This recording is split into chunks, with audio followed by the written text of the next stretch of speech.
all part package of stability.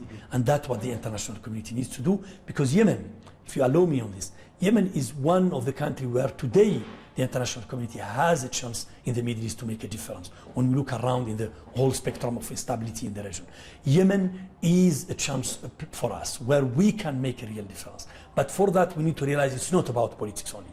It's not about humanitarian only. It's not about development. It's a whole package together.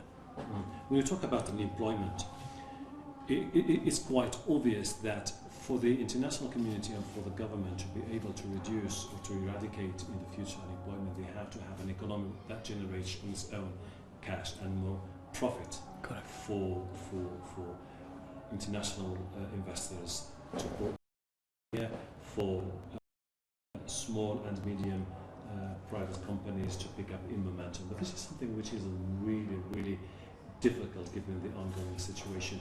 What is your stance when it comes to what could be a sort of roadmap to tackle unemployment? I think you are touching a very good point. It's very clear today to all of us that it's not the public service who will provide job tomorrow.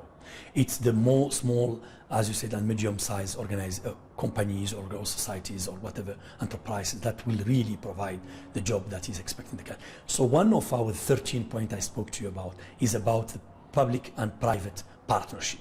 And that means we need to create an enabling environment of investment laws in terms of facilitating the investment in the country. And you are right. People look at the security, people look about the challenges of security, but the country has so much to offer. You know, you are going to Abyei. One of the things which also is striking in Abyei is the beauty of the landscape in terms of the potential for tourism. But obviously these are things will not happen overnight. So in the meantime, and which is very interesting, we have now part of our major discussion is with the private sector. But for instance, let me give you an example we are doing in the UNDP, which is exactly an example, of course, which is at the pilot level, but we need to develop in the future. We are today working with youth people. We have already identified 400 of them. We are telling them, you will create sort of enterprise, and we will accompany you during the business plan exercise, and we will accompany you until you are able to take off. But what we are saying to these people, if you take another young person, and that young person, you employ them in your, we say to that young person, if you save, let's say $1, UNDP will put $2 additional, and by end of the year, if you have saved $100 per month, which is $1,200 out of 300 salary, let's say, the 12 by 3, because UNDP will provide an additional 2,400 for that. And with the 300 for that, we are hoping that this young person will be creating whatever is it, shop for repair, because we have to think about very small things, but which can make a difference. And I have to look very small, but it's already taking off. The 400 cases we have been able to support with the Japanese and the Korean government support are already taking off. Now as maybe one of the success story, we call it 3x6, a success story that the government may be trying to scale up as an initiative for them. But again, the problem is the matter.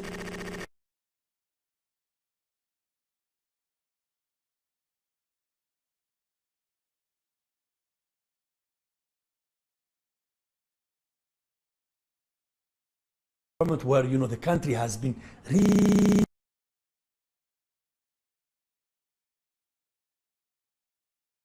donors have to realize there should be a big investment. You know, the 8 billions announced between have to materialize now. More importantly, in works for youth, because the employment issue for me, this is a country where 70% of the people are below than 30. It's a hugely country. So the youth is a bomb, which if it's not well tackled, will destabilize the whole process. So youth employment for me is one of the key, and there is a lot of hope. And the Yemeni, let me tell you the Yemeni are extraordinarily creative. You know, the private sector in Yemen, and you have seen that even when you go outside of Libya or in the US, the level where Yemeni can reach when they are given the opportunity. The Yemeni, despite this extraordinarily difficult environment, are full of initiative. You have to create the environment for them. And that's what we are thinking, an enabling environment with a holistic approach, with of course the support from outside, but obviously with also an elected government decided to tackle this issue, realizing that it will not take 2 or 3 years, it will probably take 5 to 10 years. This is a country where civic society has not really been very vibrant and active. Everything was based on tribal loyalty, running across regional loyalties were running across regional lines. And now one of the biggest issues that have been tackled now is the need to establish a genuine democracy in Yemen. But as southerners who are hoping to break away from the north, you have the Houthi rebellion in the they're saying we have been discriminated against and we need to have more political and religious rights. What is the best way to introduce a new culture that respects diversity but at the same time looks into the needs of the people at very regional level, everything being as it was in the past, centralized at the level of Sana? I'm so amazed because it looks like you have read our program, because among the 13 points also I mentioned, there is what we call the support to the civil society. Because we do have to realize that development in Yemen will be tackled at the grassroots, meaning at this local level of the community, where there are plenty of initiatives. What have helped people even to cope when they were IDPs, internally displaced, or when they were in Abyei, those who survived, is the work of local CBOs, community-based organizations, etc. And there will be no sustainability if it's only UN organizations or big NGO who are delivering the work. One of our big aims is the capacity of the civil society. It's exactly because we believe that through civil society, through initiative of women, let's take the women. Women are often ignored because people think it's a traditional country where women have no access. In fact, the women are vibrant here. I mean, and there are many examples I can quote in this country of women who have been extraordinarily active in either is it Tawakkul Karman, who is well known, or Ahmed Al Suswa, who was director in the UN, Assistant Secretary General, or is it Nadia Al Saqaf, etc. Plenty of initiative taken by, because these are the ones who will build peace. About your question, these are the ones who can build bridge, who could say enough is enough. When we tackle what we have been hearing these young women say, enough is enough. We need to have a better future for our children. And you have to get closer this community level. It's often when these big organizations, they can sometimes disturb the local network. The Yemeni have been surviving in a peaceful environment. We know that the sub-regional environment is not helping on all of this, and it has been influenced by many external factors, but obviously there are internal factors we cannot deny. These are related to deprivation, distribution of wealth, and the fact that the taking everything. And now, if that distribution of wealth is well attacked, but as you rightly say, if we deal with this local level of creating a community of network, of helping people to have a better tolerance, going back to the principles of Islam, which in this country are enshrined and really anchored in the culture of the people, I think then we can have a better Yemen. Mr. Ismail, this is going to be my last question. In these countries that were engulfed by the sort of called Arab Spring revolts, there are huge expectations that we see a smooth transition towards real permanent democracy. There are some glitches in Egypt, there are some concerns about Tunisia, and this is a country where people are now looking into what happens. There are two options: going towards a real democracy or more violence and anarchy. From United Nations development, how do you see the future? It's an excellent question. I think I mentioned earlier, I say always, and I served 4 years in Syria, so I know the spectrum of that happening in seen with a lot of despair by many people. The problem I'm just trying to say is we believe that there is an opportunity in Yemen. There is no doubt about that. But as you rightly say, the Yemeni need also to realize that themselves. There is no other choice than the national dialogue. There is no other choice than the dialogue itself, the political dialogue and the solution. The Yemeni have seen in 2010 and 2011 how when you go on violent, you cannot solve your problem, and you can very easily go to the civil war. Many have taken some lessons of that. That's why, of course, everybody speak about the al-hikmah al-Yemeniyya. I mean, how people of Yemen have been always wise in their history. But having said that, I think we are today extremely sensitive point. As we know these days, the national dialogue is facing some challenges with the position of some of the southern. And these things have to realize that it's only through political solution that they can tackle the issue of their country. But I have to tell you, I am very optimistic. I believe that Yemen, surprisingly to everybody, because everybody was looking at Yemen from outside, I mean with a certain negligence. I have to say Yemen might be able to teach the lesson we are all waiting for, a very democratic process, obviously, which will go through a number of challenges. Most of them are economical and development, but that for, as I said, a three approach, where we deal with the political side, we deal with the humanitarian, and we deal with the development if we want to save Yemen. But there is an opportunity in Yemen. no doubt about that. This is a question that I forgot to ask you, which is when you go to the southern part of the country, and as you said, Aden has a huge potential, economic potential. It could be one of the most important commercial hubs in the Arab world. There is also the potential.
خلاص اشتغلوا دكتورة ابدأوا اعطوها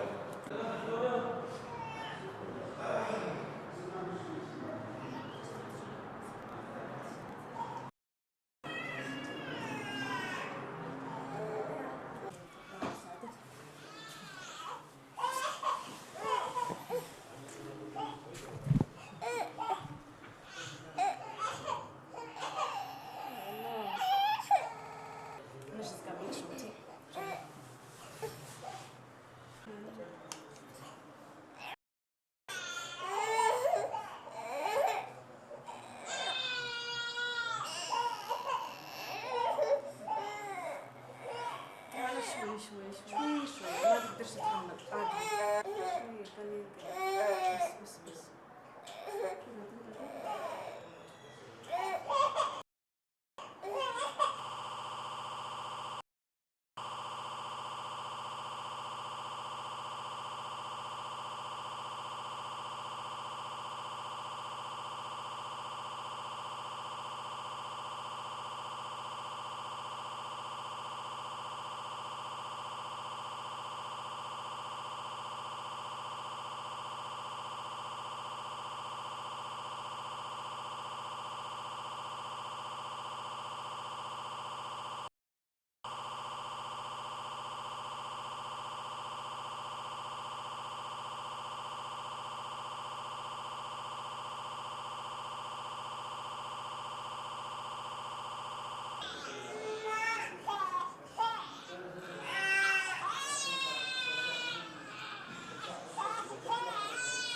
You've been dealing with cases of malnutrition. How significant is this problem in Yemen? The problem is very huge in Yemen. We have more than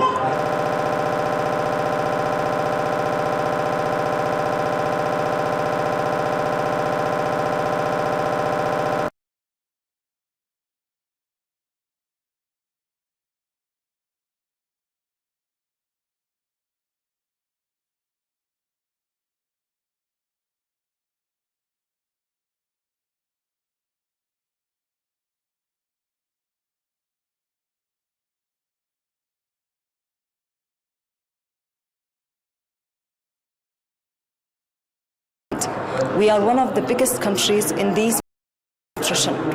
We have around 267,000 children affected with malnutrition, which is the severe form of malnutrition.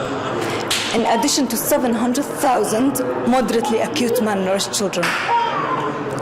We can say around 1 million child in Yemen is affected with malnutrition. If not treated, the child can have complications like these children in this hospital. And if not treated properly, they can easily die in his first 2 years of age. Many children who have come to this hospital and stayed for the period, which is around 21 days to 1 month, have significantly recovered. treated. Many children in Yemen can be treated in the hospital or in the health center or in the community. What do you do as far as treatment is concerned? Therapeutic feeding, you do the follow-up, do you provide poor families with financial aid so that they can buy medicine? Could you just give us a sense of how it works here? It works. UNICEF provides therapeutic feeding.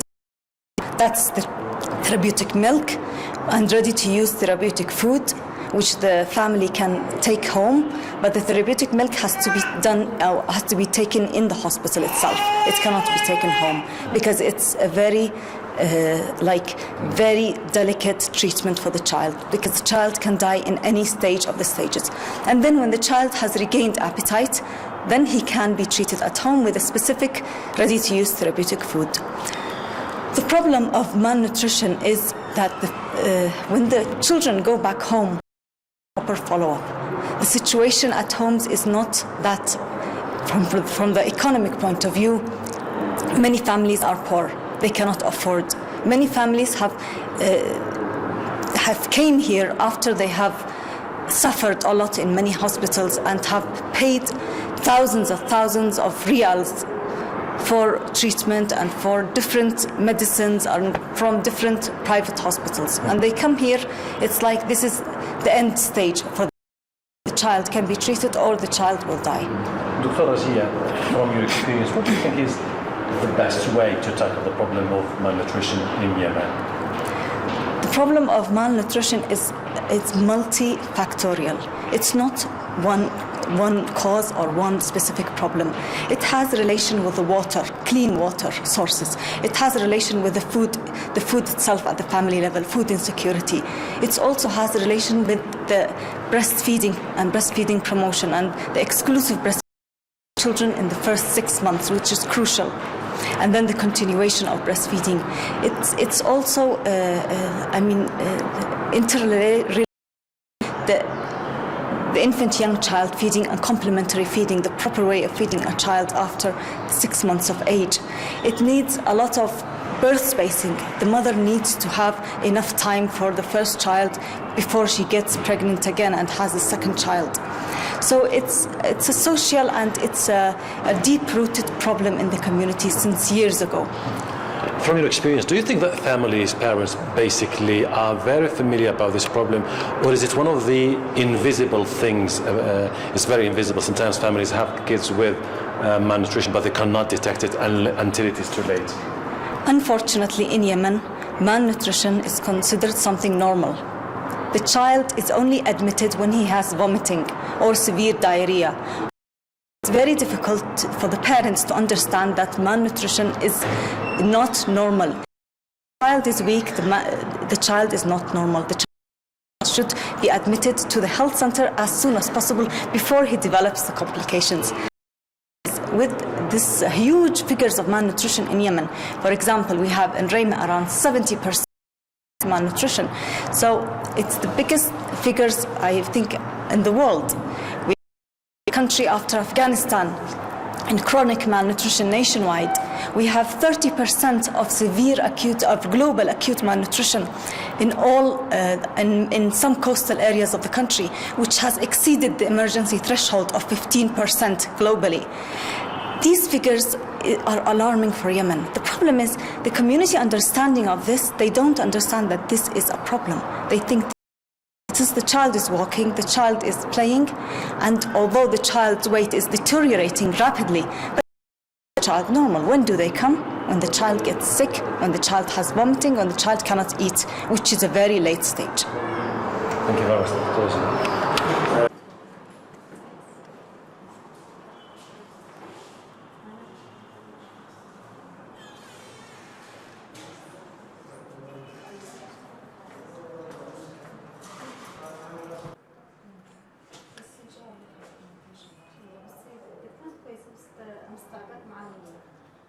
هتختار للبرنسي تسكان تسكان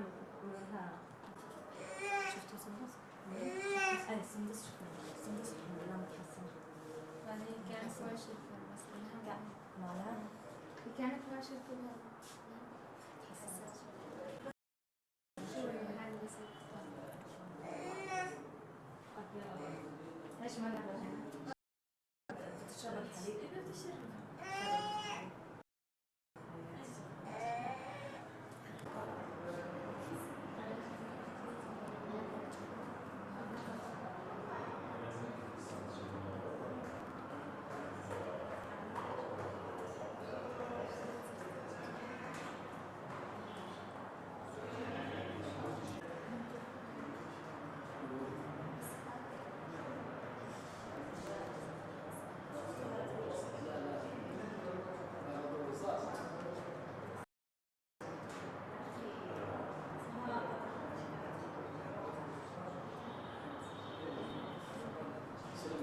تكلمي مع الدكتوره و try to see what's going on.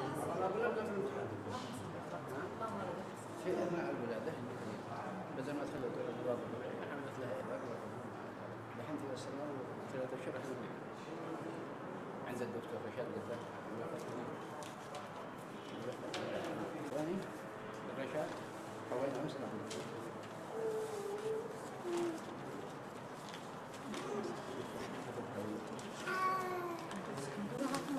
هيدا بقول لك من اثناء الولاده.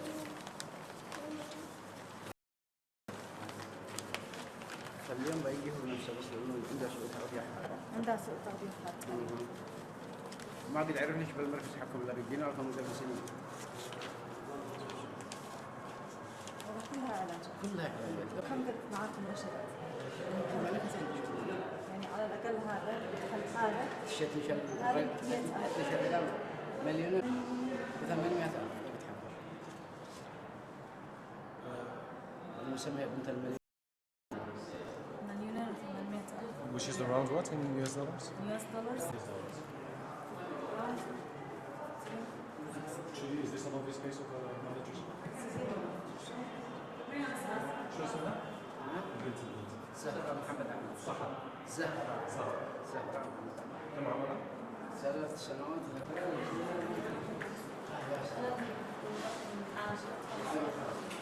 أنا أمس كلمني واحد دكتور زميل خامس بالنحو كان عنده شوية شغلات مع الشغل هو اللي ذكي يعني. أنا ما أعرف في مدارس خاصة. بس البنية ما بتعرف. ما عليه السالفة اللي على السؤال بتاعتنا علشان نقيس وزنها بالضبط نقدر نديها. حتى العفش حق الموتور فيها وقدرة اللم 28 ارتاحت شوي. مثلا ثاني يوم في العيد شليناها بس اخذت. ما فيش العلاج مجاني. ايوه اي من العلاج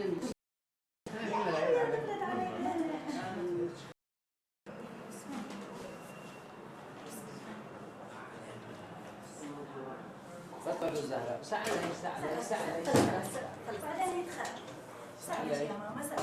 زهرة ساعدي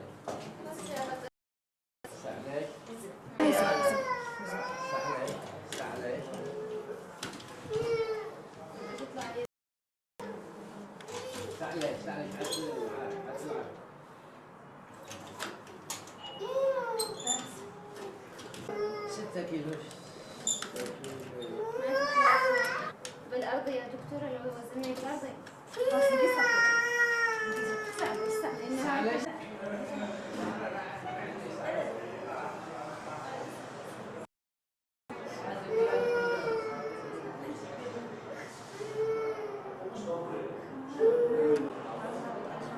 هذا مش مرتهن هذا جاب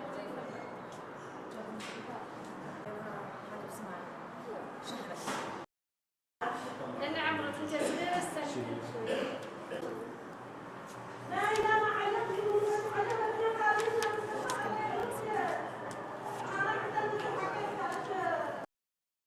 بعد أسبوعين بشهر لما صرت ألكح لا نفس كان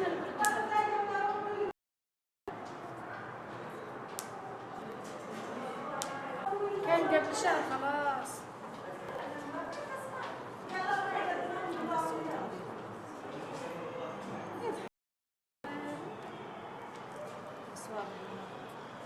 So it's a case of malnutrition? severe malnutrition is under 6 months, 2 months of age.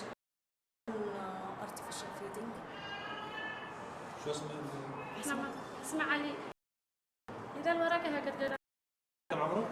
شهرين من قبل رمضان. عمره شهرين هو ايوه كم عمره؟ ولد قبل رمضان ب10. وبالولادة عنده مشكلة؟ لا كان خلقه لو مدوه ولد يقول لي عمره شهر الذي شافه يوم مش يوم سيفير malnutrition ها؟ بس بصير يعني ما عاد بيقدر لا بس ما بيش عنده يدرش يعني كل ما يدرش يجلس قليل.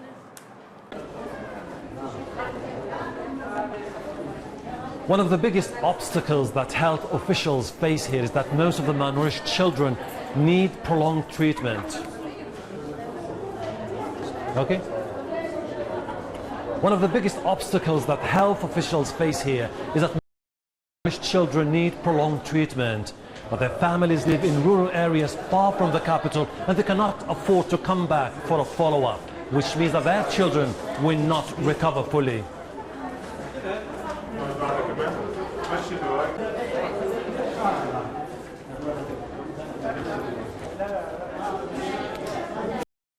One of the biggest obstacles that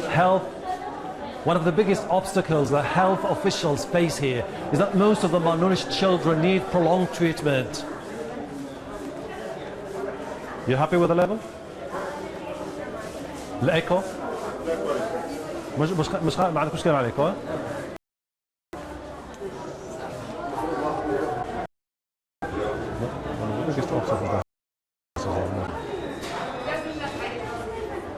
One of the biggest obstacles that health officials face here is that most of the malnourished children need prolonged treatment, but their families live in rural areas far from the capital and they cannot afford to come back for a follow-up, which means that their children will not recover fully.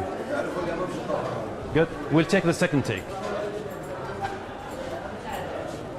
اللي حاب يمشي يمشي مش ضروري يوقف. اللي حاب يمشي يمشي مش مشكلة. One of the biggest obstacles that health officials face here is that most of the malnourished children need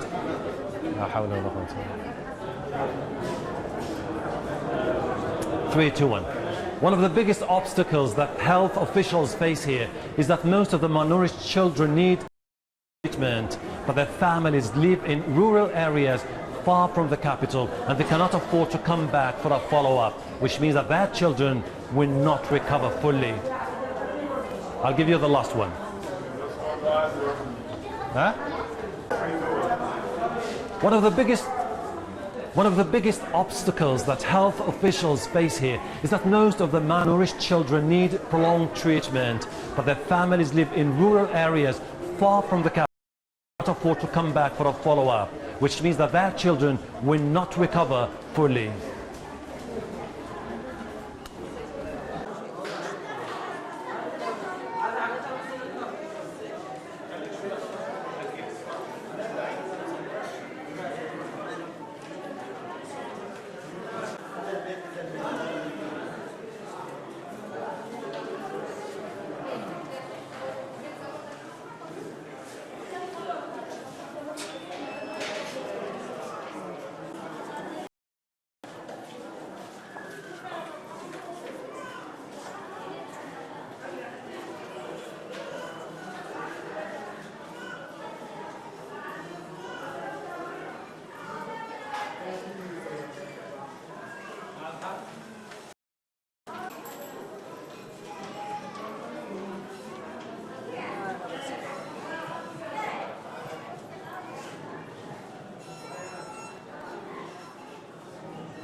Just a. It's amazing. Hygiene is zero.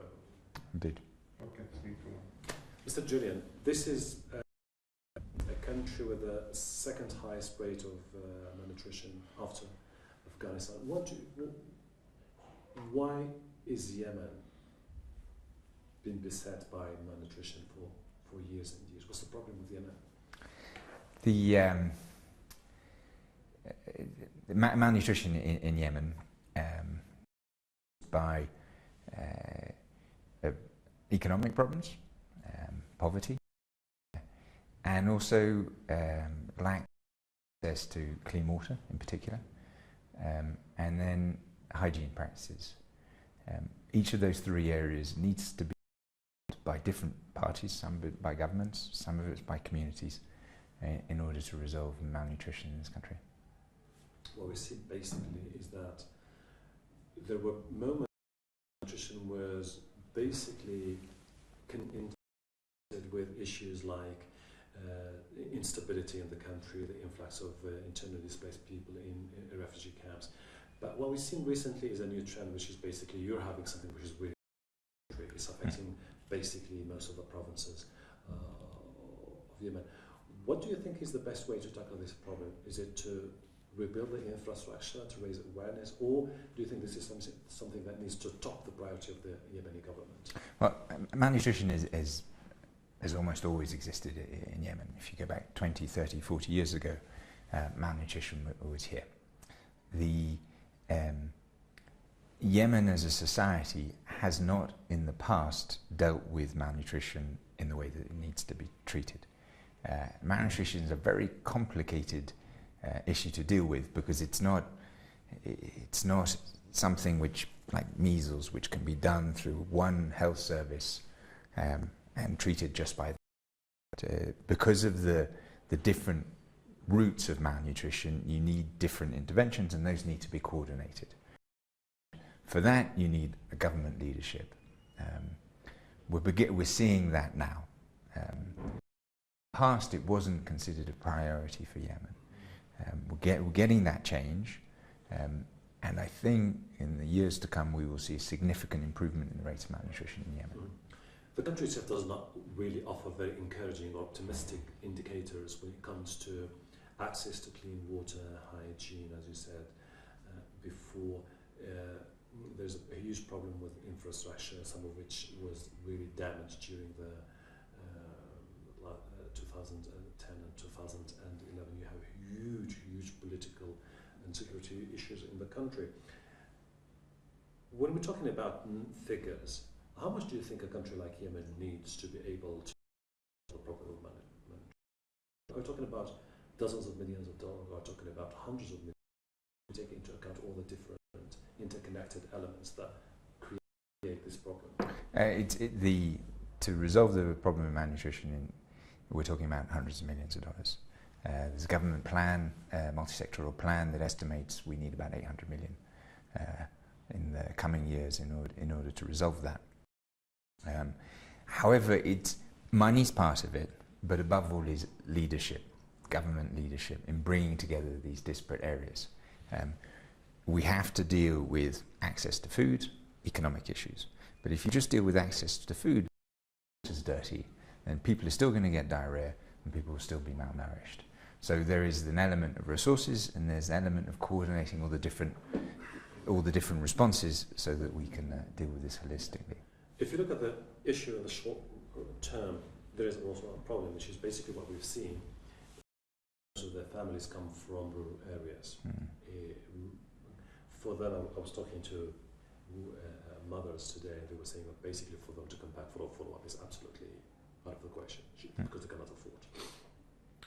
One of them told me that basically her husband has to, this malnutrition issue of her child cost the family about $25 a day, about $700 a month, when the average income of a Yemeni is less than $300. And some of the cases have suffered irreversible damage. I mean, they really need, the government will have to invest in them for the rest of their lives. I mean, isn't this a huge problem that the international community needs now to put on the top of the agenda? Yeah. I was at the same hospital last week, met a family, child malnourished. The mother had been in there with her child for 30 days. The father has to accompany the mother when she comes to the hospital.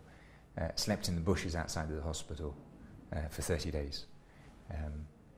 When you have something like that, who's looking after the farm? Who's looking after the other children? When you have severe, complicated malnutrition, it has a major impact on families. One of the issues that we need to do to resolve this is to ensure that, and this is a family that came from Al Jalf, hours away from here, they have to travel to come here. in order to be able to resolve these issues, we need to be able to deal with them in the communities. If a family has to travel a day to Sana'a in order to get access to these kind of services, we're never going to be able to deal with all the children that are kind of covered this, because families can't afford it. So one of the things that we've been working with the government is to set up 1,000 treatment centres for malnutrition, both the severe malnutrition but also the complications around that come out to that through therapeutic feeding centres. This network of treatment didn't exist in the past. It wasn't something that was available in health centres. The therapeutic feeding centres weren't available at the head of governance. So to deal with this, we need obviously the support of the international community to finance activities, but we also need the government to make those services part of the regular services of the state at all levels and throughout the country. To provide short-term assistance, to provide therapeutic food, to provide short-term assistance in health centres is easy. However, to provide the long-term stability of government services, that requires governments to bake this into their budgets. It requires people to be recruited. It requires additional staff. And additional staff is a commitment to society, and that's a big issue. Discussing this with the government at the moment, I'm confident that in time the government will invest in those services, but that is a critical part of the long-term solution. One of the things that really struck me about this issue of malnutrition is an absolute lack of awareness.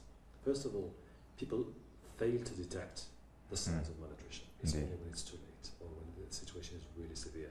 Number two, you would assume that in a traditional society in Yemen, breastfeeding should be integral part of the society.